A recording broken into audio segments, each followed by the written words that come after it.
Good afternoon, students. Welcome to the online Niketan senior secondary school. आप सभी का class 11th की mathematics की एक और क्लास में वेलकम है। तो जैसा कि लास्ट क्लास में हम लोग फंक्शंस के बारे में पढ़ रहे थे, हम लोग टाइप्स ऑफ फंक्शंस को देखा था।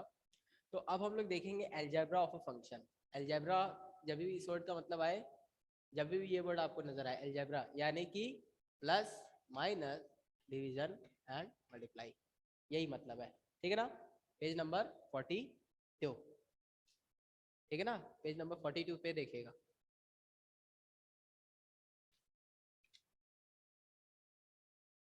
तो पेज नंबर 42 आपने खोल लिया, उस पर लिखा है अलजेब्रा ऑफ अ फंक्शन, यानी कि प्लस करना है, माइनस करना है, मल्टीप्लाई करना है या डिवाइड करना है। अलजेब्रा का मतलब यही है कि ये चार ऑपरेशन लगाना। तो देखिएगा, यानी कि आप समझ पा रहे हैं कि किसी जो आपको जो फंक्शंस दिए गए उन्हें उन पर अलजेब्रा लगाएंगे, यानी कि उन्हें ऐड करेंगे, सब्ट्रैक्ट करेंगे, मल्टीप्लाई करेंगे या डिवाइड करेंगे। आपको दो फंक्शन एफ और जी दिया है, उसको ऐड करना या उसे सब्ट्रैक्ट करना, या दिए गए दो फंक्शन को मल्टीप्लाई करना या दिए गए दो फंक्शन को डिवाइड करना। कैसे करेंगे इस काम को देख लेते हैं, एग्जाम्पल के थ्रू भी देख लेंगे और समझते भी हैं। इस तरह से समझिए, मान लीजिए आपको दो फंक्शन एफ और जी डिफाइंड है ना। एक फंक्शन है एफ जो आर से आर में डिफाइंड और एक फंक्शन है जी जो वो भी आर से आर में डिफाइंड है ना। यानी कि आर इसका डोमेन भी रियल नंबर है एंड कोडोमेन भी रियल नंबर है। तो अगर आप कोई एलिमेंट एक्स लेते हैं, किसका, रियल नंबर यहाँ का, डोमेन का, तो वो क्या होगा, F of X plus F of G of X. अब इसका मतलब क्या है आप लोग को अभी तो समझ नहीं आ रहा होगा, मुझे लगता है। इसको एक एग्जाम्पल के थ्रू बताता हूँ, ठीक है। यानी कि मान लीजिए आपने एक फंक्शन एफ डिफाइंड किया, F of X is equal to 3x and G of X क्या है, 4x। यानी कि मान लीजिए आपने x की वैल्यू क्या ली 3, तो आप इसका मतलब क्या होगा, f of 3 plus g of 3। और f ऑफ 3 और g ऑफ 3 का मतलब क्या है, f ऑफ 3 का मतलब है 3 times of 3 and g of 3 का मतलब 4 टाइम्स ऑफ 3। सॉल्व कर देंगे, 3 3 जा 9, 4 3 जा 12, ठीक है। 12 एंड 9 आपका 21 हो गया सॉल्व। तो यही है f प्लस जी का मतलब। इसी तरह माइनस रहेगा तो माइनस हो जाएगा,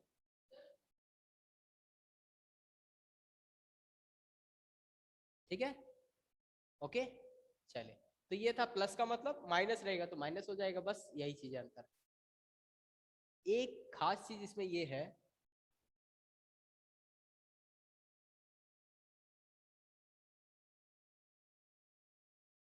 ठीक है, एक इसमें सबसे इंपॉर्टेंट चीज ये ध्यान रखिएगा, ये जो डोमेन एंड रेंज है, जब भी आप किसी दो फंक्शन पर अलजेब्रा लगाने जा रहे हैं तो उनका डोमेन सेम होना चाहिए। डोमेन सेम होना चाहिए। अगर मान लीजिए एफ एक्स से आर में है तो जी भी एक्स से आर में ही होना चाहिए। समझ गए बात, नहीं समझे।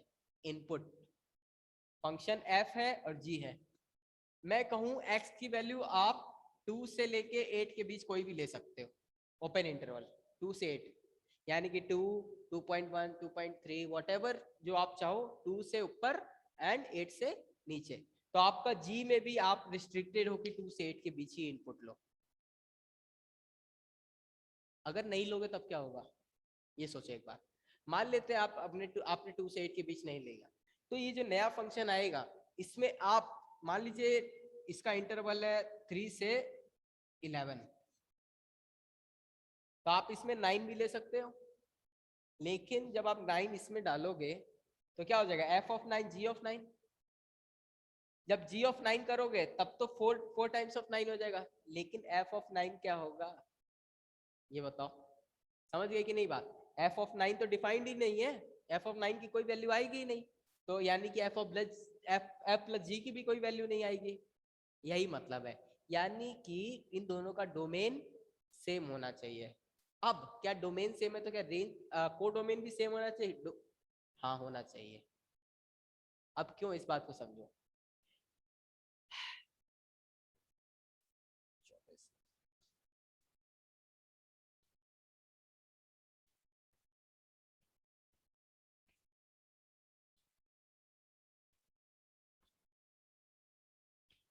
इसको समझिएगा। मान लीजिए आपने वैल्यू लिया 2, 2 ले लिया, ऐसे ले नहीं सकते, ओपन इंटरवल है, क्लोज इंटरवल होगा तो 2 ले लेंगे। मान लीजिए 2 ले लिया आपने, तो यहाँ पर भी 2 रखेंगे, यहाँ भी 2 रखेंगे। 3 2 जा 6, 4 3 जा 12, 6 प्लस 12 18। क्या 18 इस इंटरवल में आ रहा है? इसमें भी आ रहा है। ओके, आगे बढ़ते हैं। मान लीजिए आपने 5 ले लिया, 5 3 जा 15 एंड 5 4 जा 20, 20 प्लस 15 35। ना इस इंटरवल में आ रहा है ना इसमें आ रहा है, इसमें आ रहा है, इसमें कहाँ आ रहा है? इसीलिए यानी कि आप f पर 35 की f पर जो क्या बोलते हैं 5 की इमेज तो जा रही है, लेकिन जो अल्टीमेट आंसर आ रहा है 35 वो इस इंटरवल में आ रहा है, इसमें नहीं आ रहा। यानी कि आपको का जो कोडोमेन होना चाहिए वो भी दोनों का सेम होना चाहिए, यानी कि ये x से r में तो ये भी x से r में ही होना चाहिए। समझ गए बात इतनी? उसी बेस पे प्लस माइनस लगेगा एंड यहाँ तक सॉल्व हो जाएगा। अब देखिएगा आगे,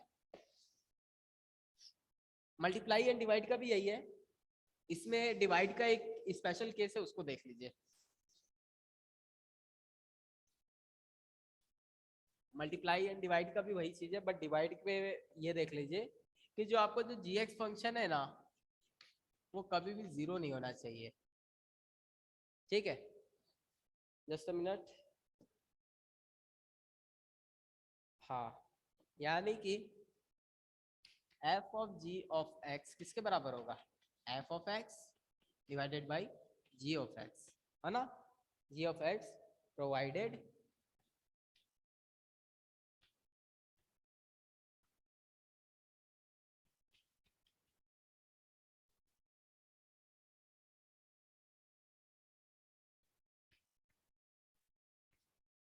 ये चीज।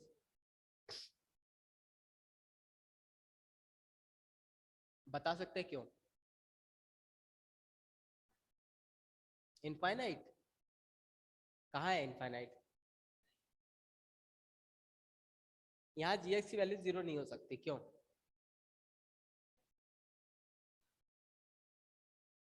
आंसर इनफाइनाइट आता है 0 से डिवाइड करने पे। करके बताओ जरा,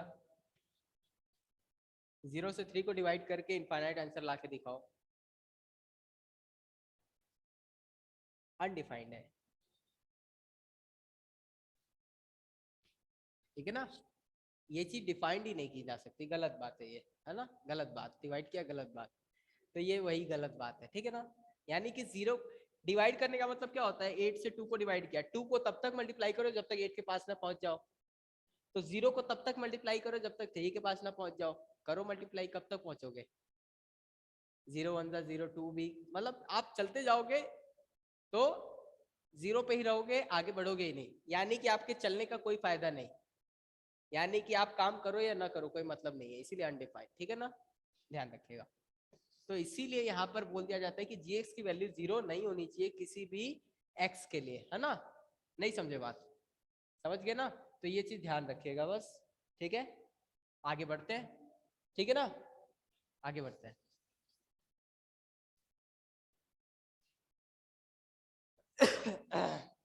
एग्जाम्पल नंबर 16 देखिए। एग्जाम्पल नंबर 16 समझ में आ रहा है या नहीं आ रहा है? पढ़िए तो पहले।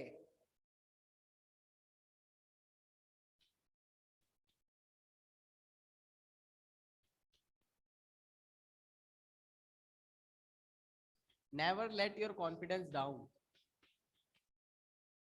श्रुति, never let your confidence down. भरोसा करो अपने ऊपर, आ रहा है हमें। ऐसे बोलो, आ रहा है सर, बताऊंगा नहीं मैं, पर आ रहा है मुझे। देखो एफ एक्स और जी एक्स, तो F X and G X, इसमें क्या करना है आपको? एफ प्लस जी निकालना है, F plus G of X देख लीजिए क्या होगा। यानी कि F plus G of X क्या होता है, F X plus G X, यही होता है। इसका मतलब यही होता है ना, एफ एक्स की वैल्यू क्या है एक्स स्क्वायर और इसकी वैल्यू क्या है 2x प्लस 1। हो गया। अब ध्यान से देखिएगा, दोनों के दोनों क्या बोला है, रियल फंक्शन है। क्या है, रियल फंक्शन, यानी कि f और g दोनों के दोनों r से r में है। ठीक है। अब देखिए ये फंक्शन बन गया आपका, कुछ चेंजेस तो नहीं करने हैं। जब यहाँ पर माइनस होगा तो यहाँ पर भी माइनस होगा और उसकी वजह से यहाँ पर भी माइनस हो जाएगा। ठीक है। जब मल्टीप्लाई का बोला है तो एक्स स्क्वायर में इसका मल्टीप्लाई कर देंगे तो क्या बन जाएगा 2x cube plus x square.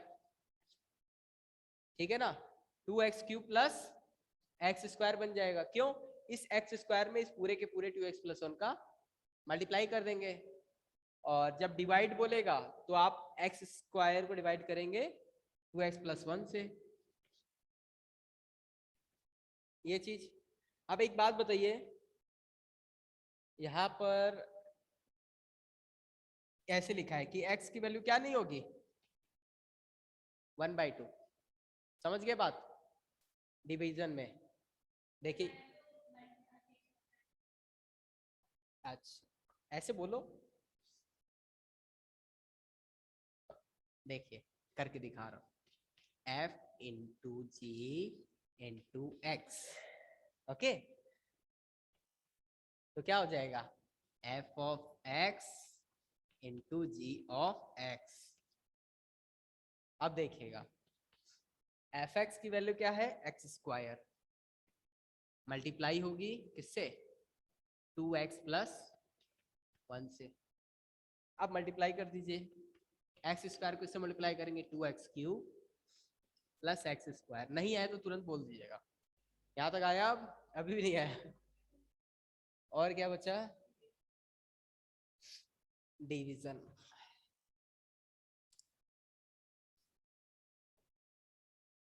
F of G of X का मतलब क्या होता है F of X divided by G of X. क्या चीज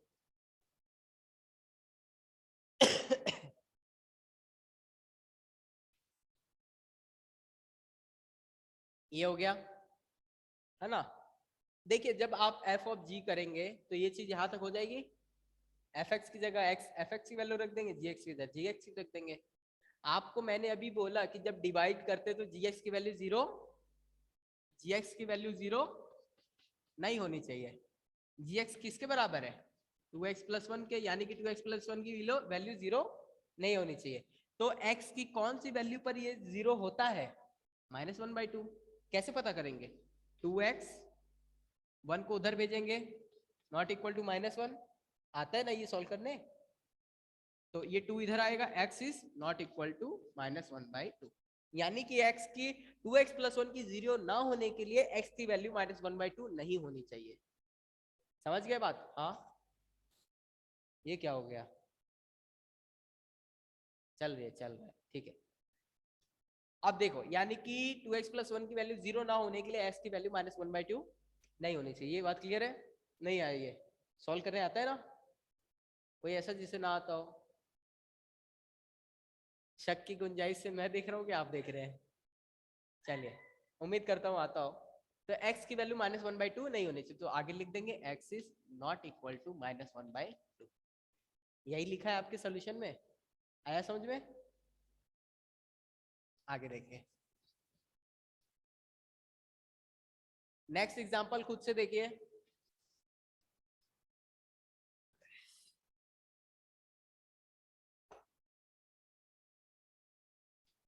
नेक्स्ट एग्जांपल खुद से देखिए और 2.3 लगाने जा रहा हूं मैं सबसे।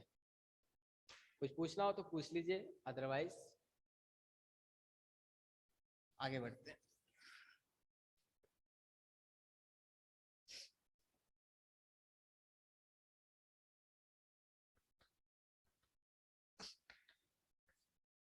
Exercise 2.3, which of the following relation are a function give reason if it is function and determine the domain and range. ठीक है ना, इसमें एक minute,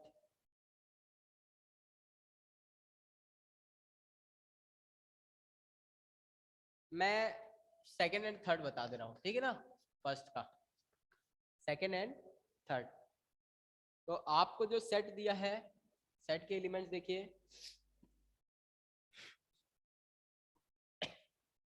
2 1 4 2 6 3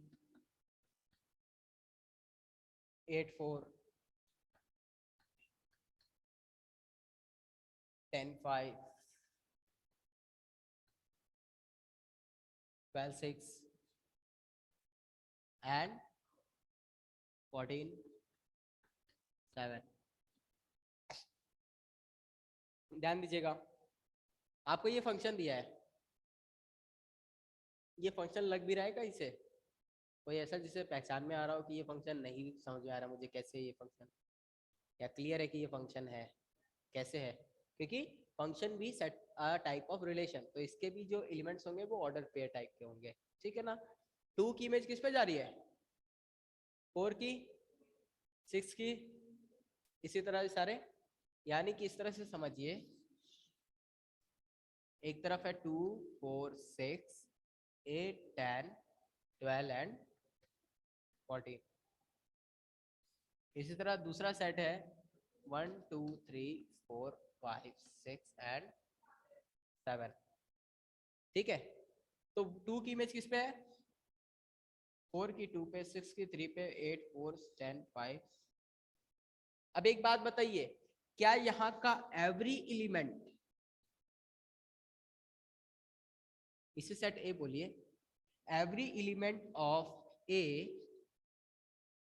have unique image in B? क्या ये बात सही है? क्या यहाँ पर प्रेजेंट हर एक एलिमेंट का इमेज बना है? हाँ बना है। क्या कोई भी एक ऐसा एलिमेंट है जिसका किसी दो लोगों पे इमेज बना हो? नहीं। तो ये हमारा फंक्शन है, ठीक है। अगला वाला एग्जांपल देखें, यहाँ लिख देंगे directly, since every element of set A which is this set having a unique image in set B which is equal to this set, okay। बस A इक्वल टू इस सेट को लिख दीजिए, B इक्वल टू इस set को लिख दीजिए इसमें।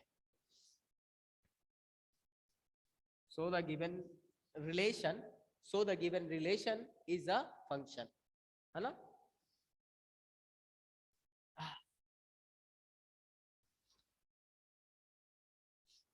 नेक्स्ट देखिएगा, तो ये फंक्शन नहीं होगा। Find the domain and the range of the following function. Second, fx equal to minus mod x, इसको बोलते हैं। अब देखिए यहाँ पर मॉड एक्स आया है, मॉड्यूलस, कोई भी वैल्यू डालते पॉजिटिव आंसर आता है, वही है ये। 10th में नहीं था मेरे ख्याल से, तुमने पढ़ा है क्या? ये पढ़ा है? पढ़ा है क्या लग रहा है? ये फंक्शन इस टाइप का है, अभी तक मेरे ख्याल से तो नहीं पढ़ा है। एक मिनट, शायद है, क्योंकि हाँ इसका ग्राफ नहीं था उसमें बट फंक्शन था। इसमें क्या है, कोई भी वैल्यू डालेंगे तो आंसर, आपने ये पढ़ा होगा बिना माइनस के, बिना माइनस के पढ़ा होगा, माइनस तो अब लगा है, बिना माइनस के जो पढ़ा है, मॉड्यूलस फंक्शन बोलते हैं इसको। स्पेलिंग देखो क्या है, MO, कहाँ गया भाई, ये रहा, मॉड्यूलस फंक्शन। मॉड्यूलस फंक्शन क्या है? मॉड्यूलस फंक्शन एक वो चक्की है जिसमें आप कोई भी गेहूं डालो, कुछ भी डालो, आटा निकलेगा, यानी कि आप कुछ भी नंबर डालो हमेशा पॉजिटिव आंसर आएगा, ठीक है ना, यही है इसका मतलब। मॉडुलस फंक्शन मतलब आप कोई भी x की वैल्यू डालो, चाहे पॉजिटिव डालो या निगेटिव, आंसर हमेशा पॉजिटिव आएगा। जैसे कि मॉडुलस फंक्शन में जैसे माने आपने -2.9 डाला, मॉडुलस ऑफ -2.9 क्या आंसर आएगा? +2.9। लेकिन मॉडुलस ऑफ पॉजिटिव नंबर क्या आएगा? Positive number. ठीक है, अगर यहाँ प्लस होता तो भी 2.9 ही आता। ये मतलब यानी कि आप निगेटिव आंसर, निगेटिव वैल्यू डालो x की तो वो पॉजिटिव बन जाएगी, और पॉजिटिव वैल्यू डालोगे तो पॉजिटिव ही रहेगा। समझ गए बात? इसको बोलते हैं अपना उल्लू सीधा करना। वैसे ही कुछ है यहाँ पे। तो मॉड्यूलस फंक्शन ये होता है f(x) = mod x। ठीक है ना? तो f का इमेज रियल नंबर से रियल नंबर में, ठीक है ना? ये इसका डोमेन है, ये इसका कोडोमेन है। इसका रेंज पॉजिटिव रियल नंबर होगा। पॉजिटिव नहीं बोलेंगे, नॉन निगेटिव बोलेंगे। बताता हूँ क्यों। और इसका जो ग्राफ होगा कुछ इस टाइप का होगा। आप x की कोई भी वैल्यू डालो,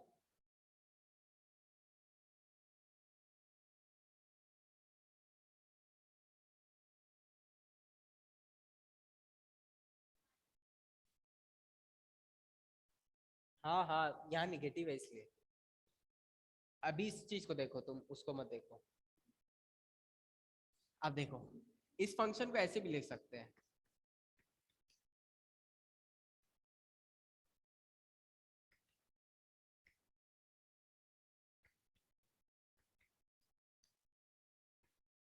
अब समझो, अगर आप x की वैल्यू पॉजिटिव लोगे, 0 या 0 से बड़ी कोई भी, तो आंसर वही आ जाएगा। लेकिन अगर आप x की वैल्यू 0 से छोटी कुछ लोगे, -1, -2, -0.9, तो आंसर उसका माइनस हो जाएगा। यानी कि माइनस, जब आप x की वैल्यू क्या लोगे? -1, तो इसकी वैल्यू क्या हो जाएगी? -(-1) क्या हो जाएगा? +1। हो गया ना? यानी कि आप निगेटिव आंसर डालोगे तो निगेटिव निगेटिव पॉजिटिव यहाँ बन जाएगा, और पॉजिटिव डालेंगे तो वो एज इट इज रहेगा। ठीक है ना? नहीं समझ में आया ये चीज? डाउट है? क्लियर है ना? तो अब ध्यान दो, जब जब आप x की वैल्यू पॉजिटिव डालोगे तो y की वैल्यू भी पॉजिटिव आएगी। x की वैल्यू 2 डालोगे तो y की वैल्यू 2। लेकिन जब x की वैल्यू -2 डालोगे, क्या डाला? -2, तो माइनस, जब x की वैल्यू -2 लोगे, तो जैसे ही x की वैल्यू <0 ली, -2, तो उसका क्या हो जाएगा? -(x), यानी कि -(-2) क्या हो जाएगा? +2।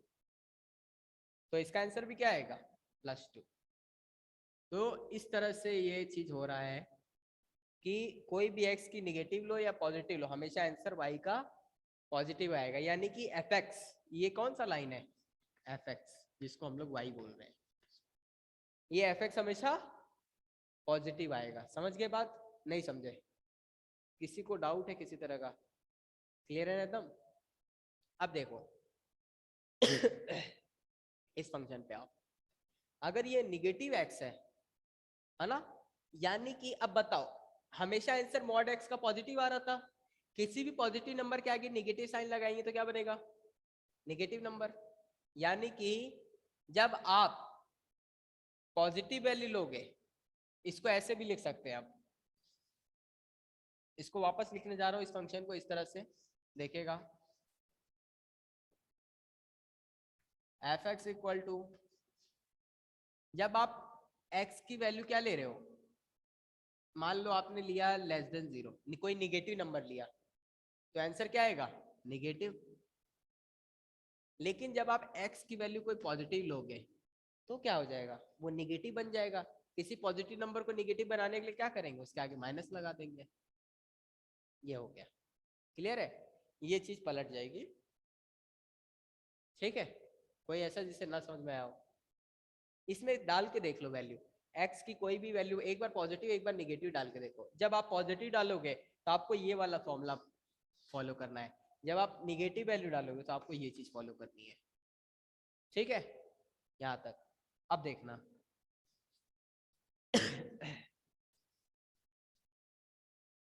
अब इसका डोमेन रेंज वगैरह पूछ रहा है। एक बात बताओ, इसमें x की इस रियल नंबर में से आप कौन सी वैल्यू x की रख सकते हो, या सारी रख सकते हैं, कोई ऐसा जिसे नहीं रख सकते?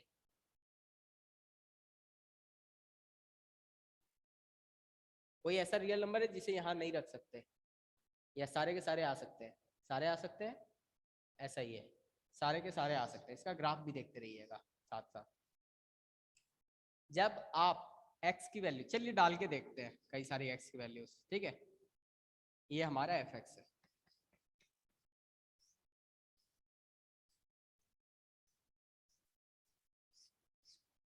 जब आपने x की वैल्यू 1 ली, x की वैल्यू क्या ली, 1 क्या है, पॉजिटिव, तो उसका क्या हो जाएगा, -1।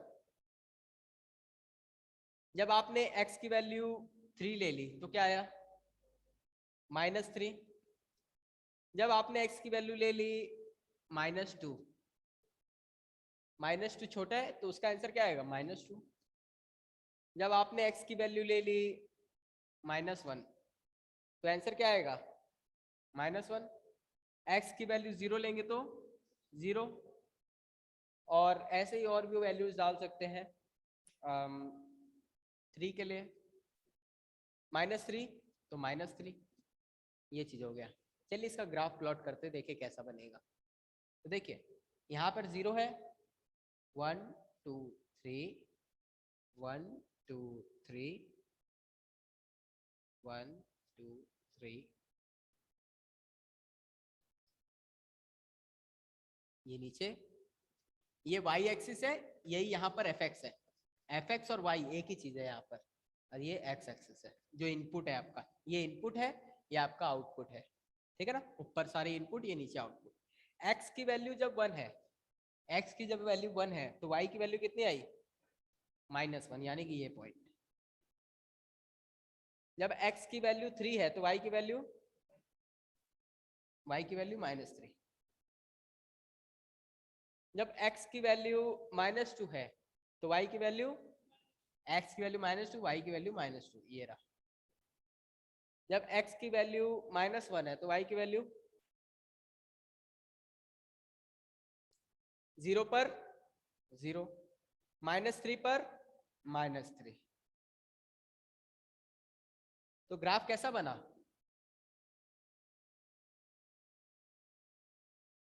थोड़ा सा ये लाइन पे आएंगे सारे, है ना, लाइन पे आएंगे सारे, और ये इधर, ये ग्राफ बनेगा, ठीक है ना। अब एक बात बताओ, खुद से सोचो, आपके पास क्या आपने x की कोई भी वैल्यू रख सकते थे, x की कोई भी वैल्यू यहां रख सकते थे, यानी कि डोमेन क्या हो गया, r। अब एक बात बताओ, कोडोमेन भी r है, रियल लाइन, लेकिन रेंज क्या क्या है, रेंज आप में से कोई बता सकता है?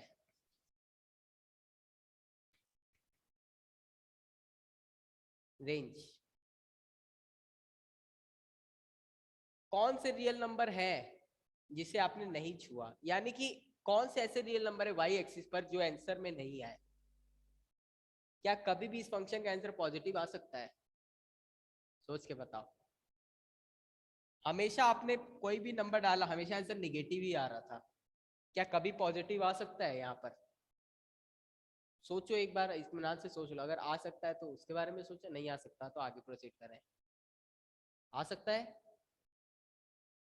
कोई भी नंबर, हमने पॉजिटिव रख लिया, देख लिया, तब भी निगेटिव आ रहा है, निगेटिव रखा तब भी निगेटिव आ रहा है, 0 बचा था जो कि ना पॉजिटिव ना निगेटिव, उस पर 0 आ रहा है।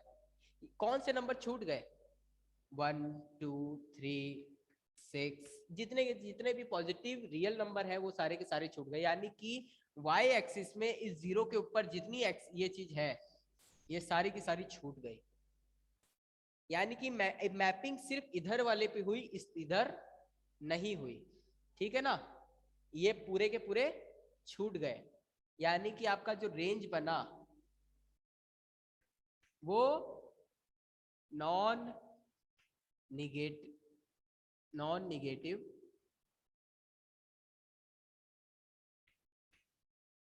रियल नंबर, ऐसे रियल नंबर जो कि निगेटिव नहीं है। निगेटिव और नॉन निगेटिव में अंतर समझ लीजिए।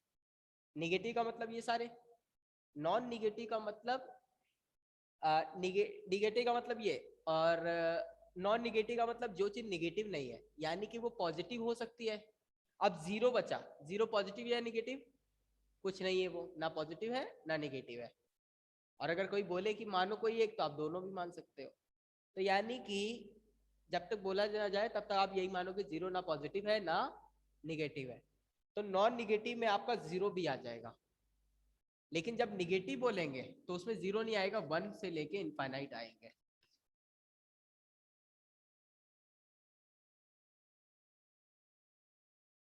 जीरो से इनफाइनाइट ओपन इंटरवल है, मतलब जीरो नहीं लेना है, ठीक है ना। ध्यान रखना, बहुत ध्यान से समझो। जब आपको बोला जाए निगेटिव, यानी कि जीरो नहीं लेना है, क्योंकि जीरो भी तो जीरो बोला ही नहीं गया कि आपको निगेटिव नहीं लेना है, तो आपको मतलब ना निगेटिव लेना है ना पॉजिटिव लेना है। लेकिन जब बोलेगा नॉन निगेटिव तो आपको जीरो लेना है, ठीक है। इस बात का ध्यान रखिएगा अंतर। तो ऐसे कौन से रियल नंबर हैं जिन जो कभी भी आंसर में नहीं आ सकते? पॉजिटिव वाले, है ना। तो जितने भी नॉन निगेटिव रियल नंबर हैं वो आपके रेंज में, मतलब किन की मैपिंग हो सकती है ये पूछ रहा है। तो आपके जितने भी पॉजिटिव रियल नंबर है इंक्लूडिंग जीरो, ये भी लिख सकते हैं, positive real number including including zero. कौन ऐसा है जिसे समझ नहीं आया? श्रुति आ गया? शैलिजा नाम नहीं तुम्हारा, नक्श नहीं, जो भी हो बाद में पूछ लेंगे। तो आया कि नहीं समझ में? तो ये था, थोड़ा सा अजीब सा है बट अच्छा है। तो डोमेन एंड रेंज बताना था इसमें बस। फिर से एक और देखिए। तो क्वेश्चन नंबर सेकंड का सेकंड आप लोग खुद से करेंगे या मैं कराऊं? ट्राई करना, सेकंड जो है आप लोग होमवर्क में ट्राई करना। नहीं आए तो टू बी कंटिन्यूड। कौन सा है?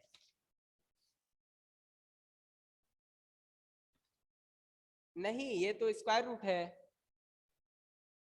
स्क्वायर रूट है ये। इसका ट्राई करना, नहीं आएगा तो बताऊंगा। डोमेन एंड रेंज, ठीक है ना। A function f defined by 2x minus 5, write down the values of this। ये तो नहीं बताऊंगा। थर्ड, थर्ड तो समझ में आ रहा है।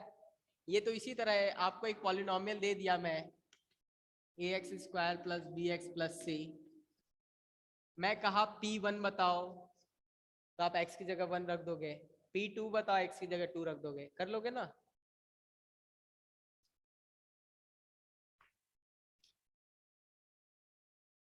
हाँ, अब देखिए फंक्शन क्वेश्चन नंबर 4। टाइम मिला तो मैं करा दूंगा सेकंड का सेकंड अभी, ठीक है ना। तो फोर्थ देखिए, a function t which maps the temperature of a degree Celsius into the degree of Fahrenheit is given by TC 9C upon 5 plus 32.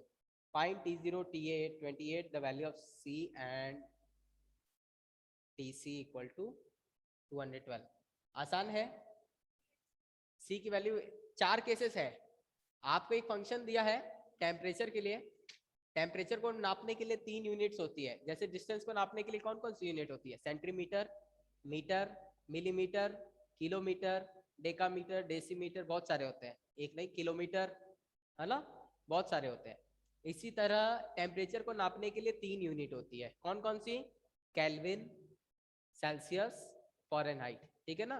Kelvin, Celsius and Fahrenheit. Fahrenheit doctor use करते हैं, Celsius हम लोग daily के temperature के लिए use करते हैं, kelvin laboratory laboratory वगैरह जो होता है उस वहाँ यूज होता है ज़्यादा, है ना, एक्सपेरिमेंट जहाँ होते हैं ज़्यादा। तो ध्यान दीजिएगा, आपको फंक्शन दिया है टीसी, 9c/5 प्लस 32। ये फंक्शन दिया है, फंक्शन यहाँ पर कौन है? फंक्शन है आपका t, फंक्शन है आपका t, t फंक्शन है, c इसका इनपुट है। c की वैल्यू क्या क्या रख सकते हैं आप? कोई भी रियल नंबर 1 2 3 4 -1 -16 -लाख जो भी रखना है आप रख सकते हैं c की वैल्यू, उसके कॉरस्पॉन्डिंग फॉरेनहाइट की वैल्यू आ जाएगी। ठीक है ना? आपको t0 की वैल्यू पूछा है, हाँ बोलो।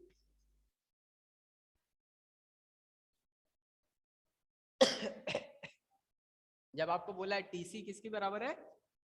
212, यानी कि इस पूरे का आंसर क्या आया? 212। तो आपको सी की वैल्यू पूछ रहा है। 32 को उधर भेज देंगे, 5 और 9 5 को भी उधर भेज देंगे, हो गया। ये सब बेबी क्वेश्चन है, हो जाएगा आराम से, है ना? इसी इजी है। क्वेश्चन नंबर 5 देख लीजिए। Find the range of each of the following function F x. जब तक आपको कहा न रहे फंक्शन किस पे डिफाइंड है तो आप रियल ही मानेंगे। ठीक है? जैसे कि यहाँ पर कहा नहीं है कि फंक्शन किस में, किस सेट से किस सेट में है, तो आप रियल मानेंगे इसे कि ये रियल सेट से रियल सेट में है। ठीक है ना? F x equal to 2 - 3x। कल शायद क्या आप ही की क्लास में हो रहा था जिसमें मैं बोल रहा था कि आपकी बुक में लिखा है रियल से रियल, ऐसा कुछ। चलिए देखते हैं, कोई नहीं। आपको ये दिया है 2 - 3x और x belongs to r and x is greater than 0। इसका मतलब समझिए, वो सभी रियल नंबर, वो सभी रियल नंबर जो कि 0 से ग्रेटर है। समझ गए बात? यानी कि 0 से इनफाइनाइट, ये है आपका। आप 0 से इनफाइनाइट के बीच कोई भी वैल्यू ले सकते हो, ना 0 ले सकते हो ना इनफाइनाइट ले सकते हो। ठीक है? अब देखना, तो आप इसका रेंज पूछ रहा है, क्या पूछ रहा है? रेंज। एक बार खुद से सोच के देखो, जैसे आपने वैल्यू लिया 0.1, तो 0.1 पे इसका आंसर क्या आएगा?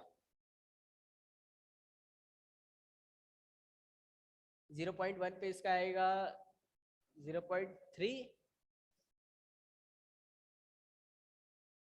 2 - 3 टाइम्स ऑफ 0.1, है ना? इसको सॉल्व कर लीजिए, 3 से मल्टीप्लाई हो जाएगा। 2 - 0.3 तो 1.7। ठीक है? यानी कि खुद से सोचना एक बार ध्यान से, इस तरह रियल नंबर बनाता हूं।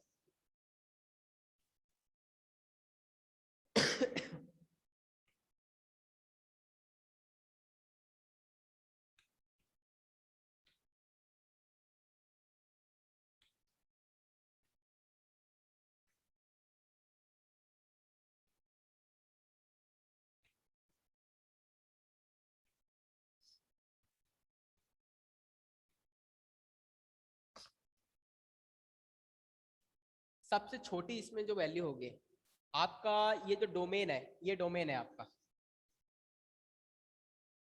और ये को डोमेन है। ठीक है? ये डोमेन है, ये को डोमेन है। डोमेन की वैल्यू कहां से ले सकते हैं आप?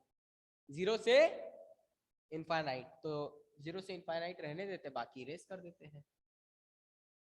ये लो, थोड़ा सा समझने में आसान रहेगा। अब क्वेश्चन है, क्या 0 ले सकते हैं क्या? नहीं ले सकते, तो ओपन इंटरवल। अब जैसे मान लीजिए आपने इनपुट डाला 1 नहीं, पहले आप ये देखिए, मान लीजिए आप आंसर क्या 1/3 रखते हैं, x की वैल्यू क्या रखी? 1/3। तो जब जैसे ही आप 1/3 रखे, 2 - 3 × 1/3, 3 से 3 कैंसिल हुआ, 2 - 1 1 आया। यानी कि इसमें 1/3 कहाँ होगा? यहाँ पर होगा 1/3। इस 1/3 की इमेज किस पे गई? 1 पर। ठीक है? अब ये कौन सा, यहाँ पर क्या है? 2/3 क्या है? तो 2/3 रखिए, 2 - 3 × 2/3, 3 से 3 कैंसिल, 2 - 2 0। यानी 2/3 का आंसर क्या आ रहा है? 0। चलिए और आगे बढ़ते हैं। 2/3 और 1 के बीच में कोई सा नंबर बताइए, बता सकते हैं? 2/3 + 1 करिए, 5/3 डिवाइडेड बाई 2, 5/6, 5/6 इन दोनों के बीच में आएगा। आता है ना दो नंबरों के बीच में एक और नंबर निकालना, कोई ऐसा जिससे ना आता हो? आता है पर याद नहीं है, कोई ऐसा आता है? चलिए दो नंबरों को लेंगे ऐड करके 2 से डिवाइड कर देंगे, तो 5/6 क्या आया? 5/6 यहाँ पर कहीं आएगा 2/3 और 1 के बीच में। अब इस 5/6 की इमेज बताइए क्या होगा, यहीं पर रखिए। 2 - 3 × 5/6 ये गया 2 टाइम्स 5/2, 2 2 जा 4, 4 माइनस ये -1/2, यानी कि 5/6 की वैल्यू किस में चली गई? -1/2। ठीक है, यानी कि अब 1 जैसे ही आप 1 रखेंगे क्या हो जाएगा? 2 - 3 क्या रखेंगे? 1, तो क्या आ जाएगा? -1 आंसर आया। यानी कि 1 की इमेज किस पे गई? -1 पे। अब यानी कि जैसे जैसे आप आगे बढ़ेंगे आंसर पीछे की तरफ आता जाएगा। यानी कि जैसे 2 रखेंगे तो क्या आ जाएगा? 3 2 6, 6 2 - 6 -4, 2 की इमेज -4 पे आएगी। यानी कि जैसे जैसे आप आगे बढ़ेंगे आंसर पीछे की तरफ कहीं आएगा। समझ गए? अब गौर करना इस चीज को, तो वापस पीछे आते हैं। ये 1 यहाँ 1/3 था, 1/3 और 0 के बीच में कोई नंबर 1/6, 1/6 रखेंगे 2 - 3 × 1/6, 3 से ये गया 2, 2 - 1/2 क्या आया?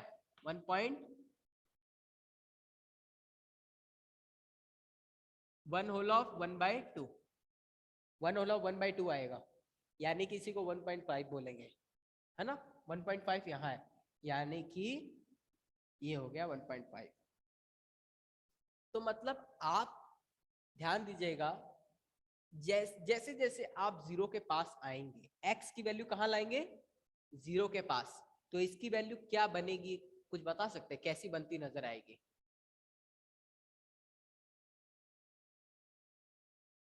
नहीं आइडिया है? फिर से समझिए, मैंने पहले यहाँ 1/3 रखा था, 1/3 और 0 के बीच में एक नंबर निकाला, क्या निकाला? 1/6। अब जैसे 1/6 आपने रखा यहाँ पे, 3 से 6 गया 2, 1/2 में से 2 गया 1.5, है ना? यानी कि इसकी इमेज 1.5 पे गई। यानी कि और पीछे आएंगे, कोशिश करिए जैसे जैसे आप 0 रखते जाएंगे तो इसके आंसर क्या आएगा? नहीं समझ पा रहे हैं बात मेरी? तो बोलिए नहीं समझ में आ रहा है। एक्चुअली में कहीं समझाने में गलती हो रही है मेरे से, अब तो फिर चलिए कुछ और सोचते हैं।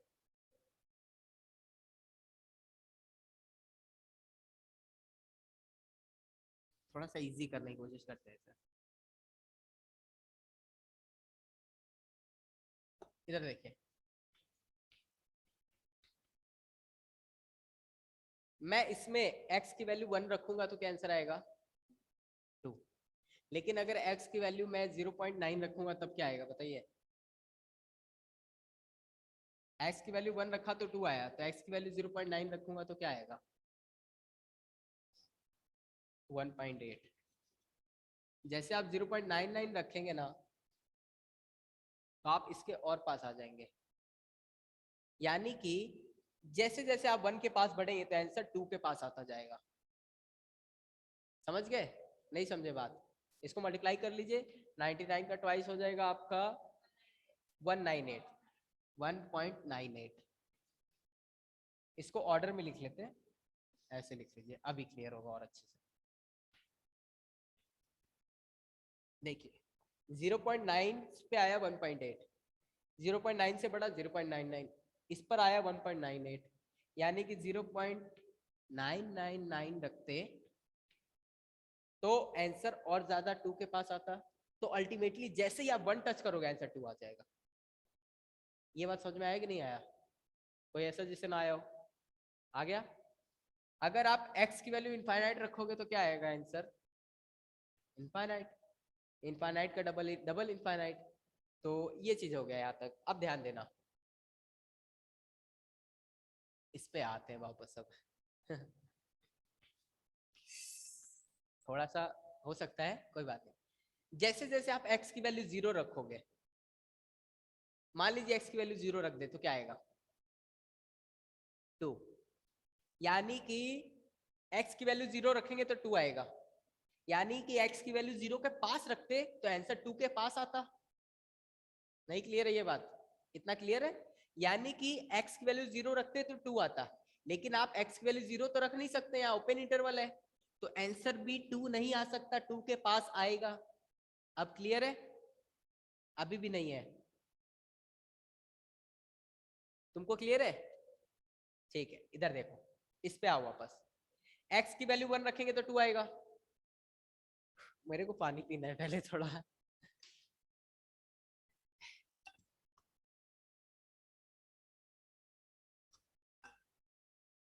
आप लोग भी पानी पीजिए पहले थोड़ा, बहुत फर्क पड़ता है इससे।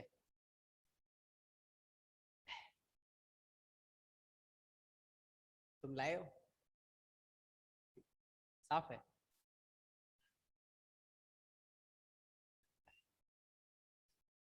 देखो,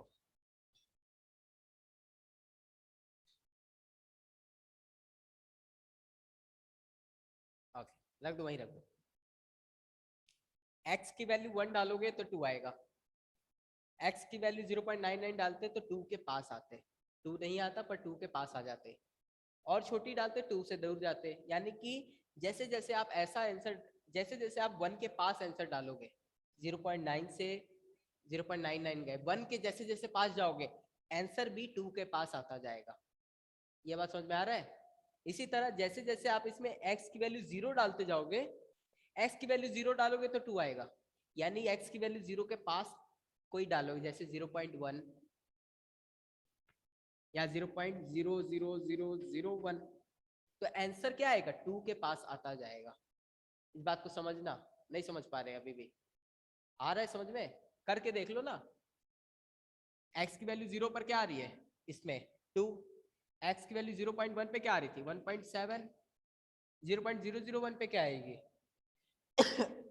1.99997, यानी कि 0.1 से आप और पास गए 0 के, तो 2 के और पास पहुंच गए।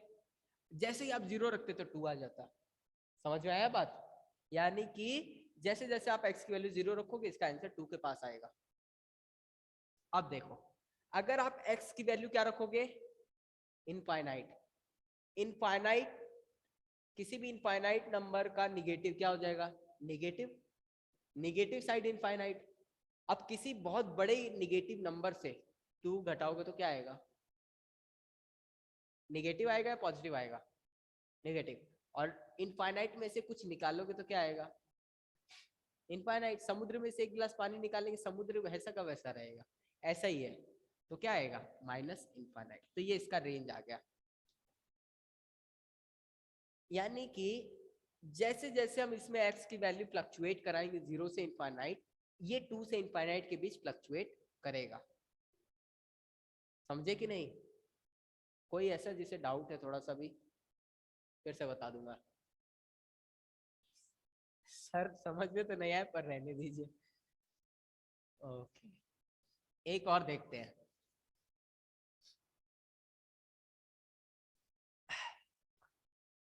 मेरी बात को समझने की कोशिश करिएगा फिर से।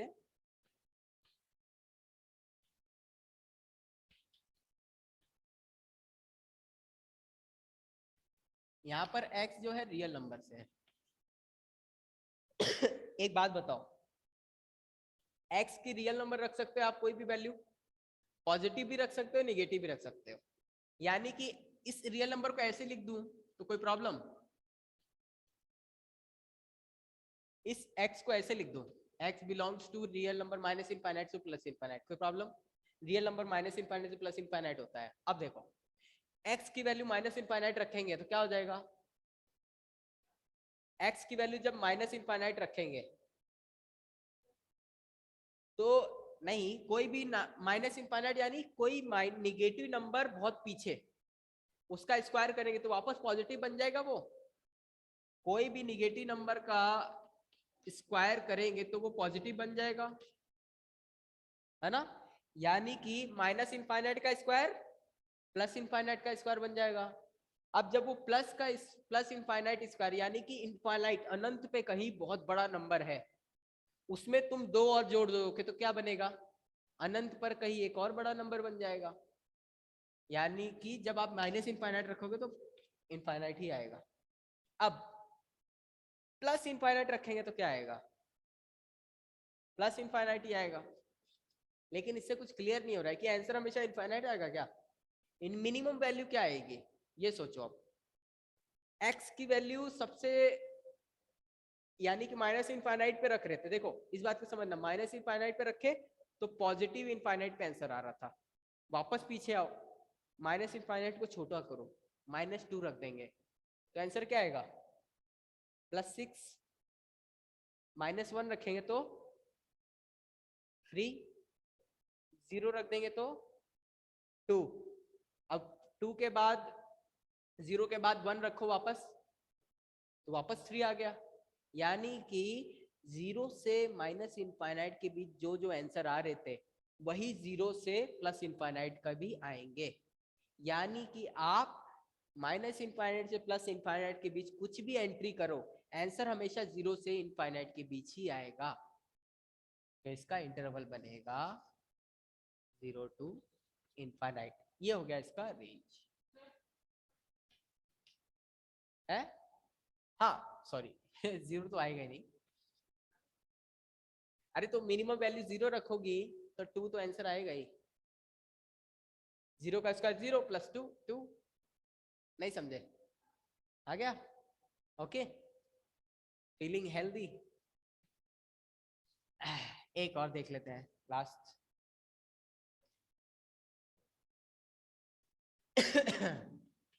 कौन सा फंक्शन है ये, जल्दी से बताइए, ये कौन सा फंक्शन है।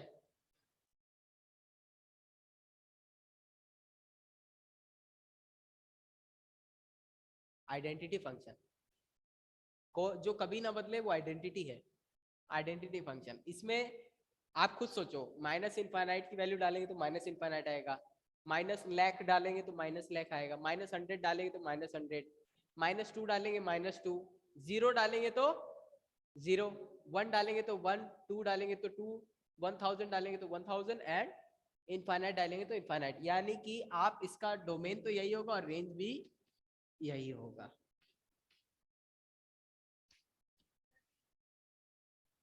है। तो ये रियल नंबर नहीं है क्या। ये रियल नंबर ही है। हाँ तो ये रियल नंबर को ऐसे नहीं लिख सकते क्या, real number is the infinite to the minus infinite to the plus infinite, that's it. नहीं समझ में आया तो क्वेश्चन नंबर सेकंड का सेकंड बताऊं। ठीक है, तो मिसलेनियस एक्सरसाइज जो ऑप्शनल है इसे बाद में करेंगे हम लोग, ठीक है। इसके बाद हम लोग चैप्टर नंबर 3 पे चलेंगे। अब ऑप्शनल एक्सरसाइज जब हम लोग सारे चैप्टर्स का समरी रिवीजन करेंगे तब लगाएंगे, ठीक है। टिल देन इवन अगर कोई प्रॉब्लम है तो पूछ लीजिएगा।